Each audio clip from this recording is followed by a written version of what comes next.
Welcome back to On Texas Football. It is a victory post-game quick reactions. It may not feel like a victory, but I'm CJ Vogel. This is Jeff Howe. Jeff, you were in Lexington, Kentucky. I'm sorry you had to sit there and watch that offensive performance with your own eyes. But Texas squeaks away with the 16-13 victory over Kentucky in overtime. Seeing that in person, Jeff, give me your immediate reactions. What did you take away from tonight? You know, the late great Dale Royal said, "Old ugly is better than old nothing." I may disagree with Coach on this one tonight because, man, that was bowling shoe ugly, CJ.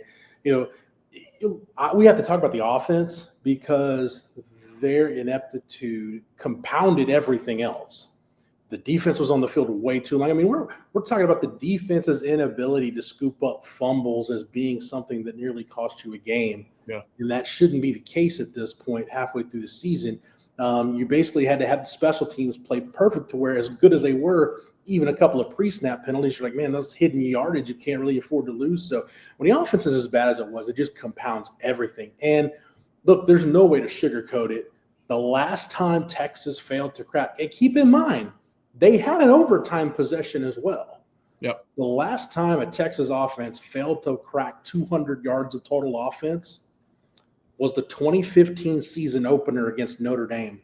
Oof. I might remind everybody, after the team's day off on Sunday, Sean Watson was demoted from play calling. That's how bad that offense was. So this is as bad as we've seen a Steve Sarkisian offense. And the thing is, CJ, nothing really worked. The run game was hit or miss. Obviously, the passing game, it was either the execution wasn't there or the throw was off or the catch was off. Just nothing worked tonight any way you slice it.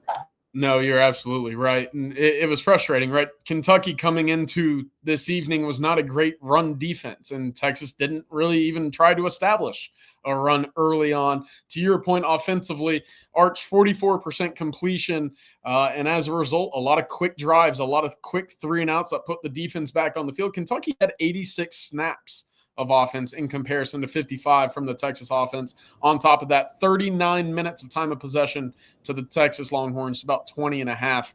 Just too bad all the way around. The complete opposite of what you would call complimentary football. But Jeff, what did Sark have to say in the postgame? Was there an explanation? Was there any sort of reason as to why the Texas offense performed this poorly? You know, it was basically everybody to a man that's involved with the offense just has to be better. And I know that's stating the obvious, but I don't know what else he can say at this point. You know, he was asked about Arch. He said, "Yeah, Arch needs to." He's like, "We need to scheme up easier throws for Arch." Sark took the blame. He said, "I wasn't very good tonight. The offensive line was way too leaky. You couldn't establish the run. Therefore, you got yourself into some unmanageable to-go distances on third down." So was Arch Manning great tonight? No, Arch was not great tonight, but everything around him was on par in the ineptitude. It was all around, CJ. It was bad. Now, Sark did say, look, he pounded the table, and you could tell, like, it wasn't like him boasting or bragging. It's like, feels good to be 2-1 in the SEC. Let's get this straight. Now, I'm the first one to say it, right? So I can't back away from it now. You never apologize for winning a road game in the SEC conference. But this one may need to do a mea culpa after this one. Yeah. But no, again, you know, with the defense, and the defense wasn't superb. You know, they were, I thought, really leaky at the second level. Crossing routes continue to be something that gives this defense a problem. Oklahoma started to do it and then got to the point where they couldn't anymore because it became a throwing game. But I thought Kentucky was patient. They schemed up easy throws for Cutter Foley. They moved the pocket. They used play action. Their crossing routes, their mesh concepts were on point. And it just seemed like if it wasn't one thing offensively, CJ, it was another. And it was really frustrating to watch. You know, I was running the game thread over at ontexasfootball.com. Gross was a word I used several times to describe the offense. And by the end of regulation, I said it was unwatchable because the offense was that bad. I mean, it's the point where you had the offense tonight. If I can, let me pull up my drive chart real quick. I apologize. 4 3-and-outs for the offense tonight, 8 first downs. Your first down total shouldn't be just 2 extra number of 3-and-outs. Yeah. I know there's a lot of numbers to break down, but yeah, that's the tip of the iceberg, CJ, and it's a really big iceberg. Yeah, 24 first downs for Kentucky, 8 for the Texas Longhorns. That goes into that time of possession, the number of snaps on the field. Also, to your point, Cutter Boley, 30 of 38. This was a guy who was effective throwing the ball. Texas, and I'll give them credit, only 10 points allowed. Now, on the flip side, 13 points, 3 coming later on. We can talk about end of half and end of game defense as well, which wasn't great there, but I did want to get your thoughts on this because, look, it never felt like there was a rhythm for Arch Manning, and I'm not sure if you're able to talk to him about what maybe he saw and what prevented some of that rhythm from establishing either. But Texas, when they had favorable downs and distances, they were 5 of 16 on third downs. They were 0 of 4, Jeff, on third downs that needed 1 or 4 yards. That's uncharacteristic of Texas, of Sark, of Arch, whatever you want to say. But for Arch specifically, was there anything redeeming about tonight's performance that you can take away from and say, hey, it wasn't pretty, but a win's a win. Let's see if they can build on this moving forward. Boy, and for the record, I did not speak with Arch because, the OTF crew, we've got stuff to do, and I waited about as long as I could until just had to pull the plug and come back and get started up here. There were times where early in the game when he was able to use his legs before the offense got way too predictable. Kentucky really got a beat on what Texas was doing. When you've got the ability to have the playbook open, which means it's a manageable to-go distances on third downs, and even early in the game where you're not predictable yet because, again, the defenses haven't beat on what you're doing, I felt like Arch's legs were a weapon. That did not last very long. There were some throws late in the game. I thought the drive at the end of regulation, the 2 throws he made to DeAndre Moore, one of those was a really good throw by him to climb in the pocket. He made a couple of those tonight, climbing in the pocket and making a throw on third down. The bad thing was the last one he completed to DeAndre Moore, that was a schemed up throw that came open. It's just – and DeAndre said after the game, he said, I thought I got the first down. And he took blame for going out of bounds. But that's the thing, like, when you get the executions there, the play calls right, the executions there, you have a lapse of clock management at the end of the game. So again, just 1 step forward, 2 steps back for the offense tonight. So I guess, CJ, if there was one thing redeeming about Arch, turnover-free game. Hey, he didn't turn the ball over. Yeah, you got to have a positive in there somewhere. It's very few and far between with a performance like tonight. I'm glad you mentioned that DeAndre Moore play because it was almost catastrophic for the Texas Longhorns. But, it was one of those instances where Texas gains 9 to get to 3rd and 1. You're sitting there and you say, okay, hey, 9 yards. That's something we haven't seen all evening. That's a good play. But the 40 seconds that we're unable to run off the clock as a result of stepping out of bounds, it almost cost Texas the game. And that's from a veteran guy, a guy that's had a lot of experience as well. And that drive, too, you have a really good play by Trey Wisner to start. I think it's a 7-yard run to start the drive. And you're thinking, okay, maybe they can get going. And then you have a false start. Yeah. It was that deal for the offense. Like, there were plays where the offense put it together, but then you have a penalty or a negative play or somebody brain farts or, something goes wrong. We're back to where it was in the Florida game where whatever you did right was almost canceled out because of how wrong your wrongs were. Yeah, 100%. And now there were some things that did go right for the Longhorns. Unfortunately, it just wasn't on the offensive side of the ball. I did want to spend some time talking about some positives here. Texas did win a football game tonight. Didn't feel like it.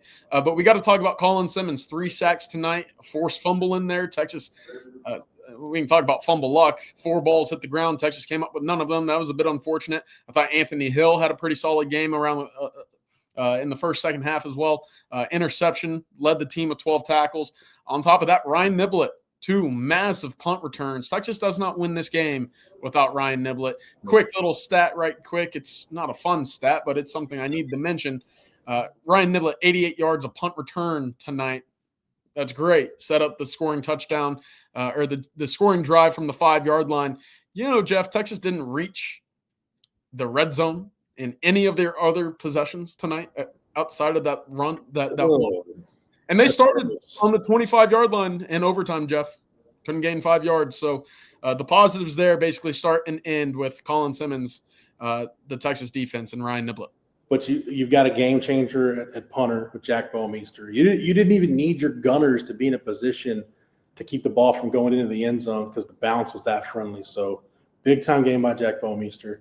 Mason Shipley, money, which is exactly why you went and got him out of the transfer portal. I said that all offseason, CJ. Hey, I don't need Mason Shipley to be kicking 55-yarders. No. As long as like from 48 in, he's good, I'll take that. And he's doing his job. Mason Shipley gets an A+ for his game tonight. And like you said, Ryan Niblett's doing a really good job, CJ, of kicking you in the junk after you got him catching punts. So he's just he continues to just drive the point home. But no, man, you hit the nail on the head. Texas does not win this game tonight without Ryan Niblett, and that's a credit to that punt return team for setting up. This is the second week in a row you've been able to set up really good returns.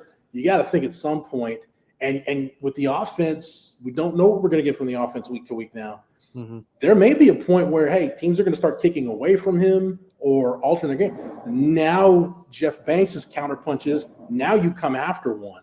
So in special teams, you're at the point now where special teams is on the verge of really becoming a weapon for you. Remember last year it was to use a Sark term, it was big, little. It was boom or bust, feast or famine on special teams. But now you're getting to the point where, hey, other than those couple of pre-snap penalties, special teams won you the game tonight. Yeah, absolutely. You mentioned 1 step forward, 2 steps back offensively. Tonight was 2 steps forward, 1 step back. So you still kind of gained some yards there. Of course, the 3 pre-snap penalties are kind of what I'm referring to. By the way, you mentioned Colin Simmons with the 3 sacks. Colin came into postgame and was upset that he didn't get credited with 3.5. He thought he had a half there that he got shorter. But, he could have had 4.5. He let Cutter Bowley go from his grips. And thank goodness that the defense held to a field goal, because if you give up a touchdown right there in the game, that is the catastrophic is putting it lightly. But no, Colin Simmons came to play, and there were some good. You mentioned Ant Hill, and there were some really good individual performances on defense. But again, CJ, it goes back to the offense. No matter how good the defense is, and thankfully, situationally, other than end of half and end of game, they were able to step up and make some plays. It puts so much strain on your special teams, and so much when you're so bad in that third phase. We've seen other Texas teams like this. When you're so bad in that third phase, it puts so much pressure on those other 2 phases. And as Sark even said in the postgame, he said, hey, the dam is going to break at some point. He said, this is a formula we can win with. And you can. He said, we can rely on our defense, special teams, and playing field position. He said, but we have got to be more efficient on offense. And he said, point blank, he said, we were not efficient tonight. Yeah, it's really interesting. It's like when you're blind, all your other senses heighten. Your sense of smell, increases, taste, sensitivity, etc. Right now, Texas, it's leaking from its offense. But Jeff, I'll get you out of here. I did want to highlight one more bright moment. The goal line stand. Where would this program be without some of the goal line stands that we've seen over the years? Really, really impressive. But I know you're a busy man. I know you got some stuff to get out to in this post-game coverage. Real quick, before you get out of here, Jeff, leave me with your parting thoughts. The offense has to find a way to be better. You've got to establish a rhythm. I asked Sark about the run game after the game, and he went back to the passing game as to why they were unmanageable. It just never seemed like part of it was sometimes they weren't in a position to do it, but you'd have an 8-yard run and then a TFL or a negative play or a no gain. You just never – I felt like the one redeeming thing about this offense tonight, actually two, DeAndre Moore, almost that catastrophic mistake at the end, but I thought he played really well. And when Trey Weissner got the ball in his hands with a chance to do something, he did something. I felt like you probably needed to put it in his hands a little bit more than you did. But you've got to it can't just be grab bagging for Sark. You've got to hone in on the few things you do well, cultivate those, and move forward. It's way too late in the season to try to experiment. You are what you are. You got to be who you are, do what you do, and try to make it work for you. Yeah, absolutely. 7 tackles for loss for Kentucky. That's after 12 from Oklahoma a week ago. 19 in 2 weeks is it's too many. But again, fortunately, Texas did win a football game this evening. They do have their hopes, their dreams, their aspirations. They're still alive somehow. Still alive, but barely breathing. It's the alternative. It's the alternative. That is true. And according to Sark in the post game, half the teams in the SEC lost today as well. So Texas was not one of them. And to quote the Fray, again, they're still alive, but they're barely breathing. And those cowbells will be rocking in Starkville next weekend because those fans will watch this tape and feel like, all right, we got a chance to beat Texas. Yeah, they can certainly have an impact with false starts, as we know. But, Jeff, thank you very much for the time. Continue your terrific post-game coverage as well. We'll have everything covered on TexasFootball.com. And, boy, oh, boy, will it be a fun week of Texas coverage leading up to Mississippi State next weekend. But for Jeff Howe, I'm CJ Vogel. For producer Matthew, thank you behind the scenes. We'll see y'all soon. Welcome.